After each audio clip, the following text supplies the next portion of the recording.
All right, folks, next up is starting to paint with our acrylic paint.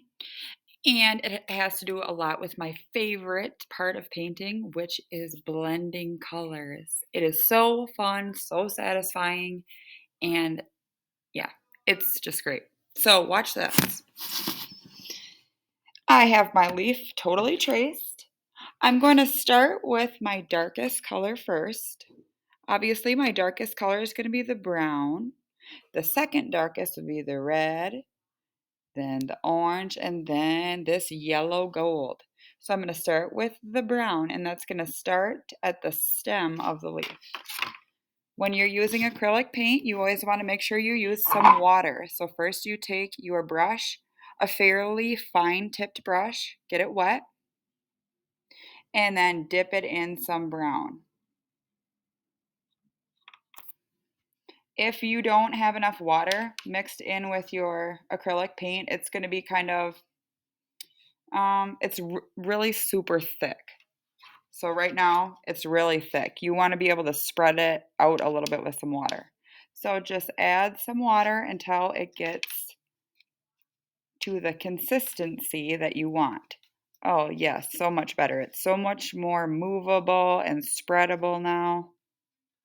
Okay, so down here in my stem, I am going to put some brown. You're going to take your time in absolutely no rush. You're going to do your best to stay right on top of that pencil line.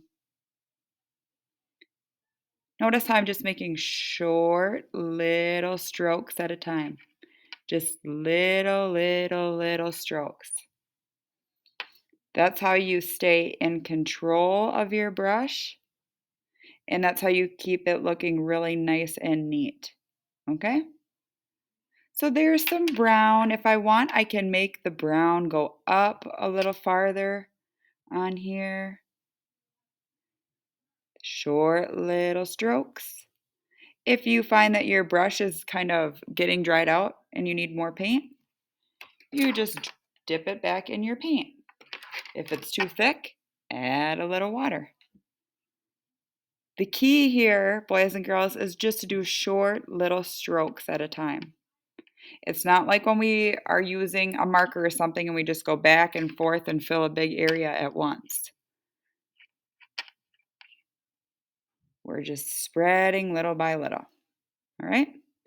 Now, if you were using this tray completely all to yourself, if you didn't have to share with someone, it would not really matter if you just took the brush dirty from brown and stuck it right in your red. However, since you are sharing with other people, you need to make sure that you rinse your brush out before you switch to a new color, because no one's going to want to use your colors that are all swirled together and mixed. They want to be able to dip their brush in some fresh, clean colors. So, this is an important trick too. When you are washing your brush, you want to take these bristles, which is like the hairs of the brush, and you want to push down all the way to the bottom of the water bowl. Not really hard, you don't want to bang it against there, but you just want to set it down gently so that the bristles touch the bottom. That is the trick to really cleaning your brush out and getting all the paint off. I still have a little brown stuck up at the top here. The best way to get that off is just to use a towel or a paper towel, like this. There, it's all off. All right, now I'm going to go in my second darkest color, which is red. Right now it's pretty thick, so remember to add your water.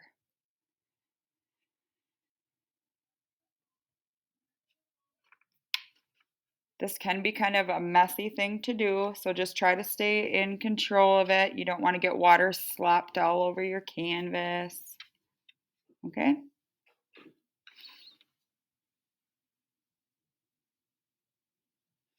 And then I'm going to start putting some red on. Trace over the lines first.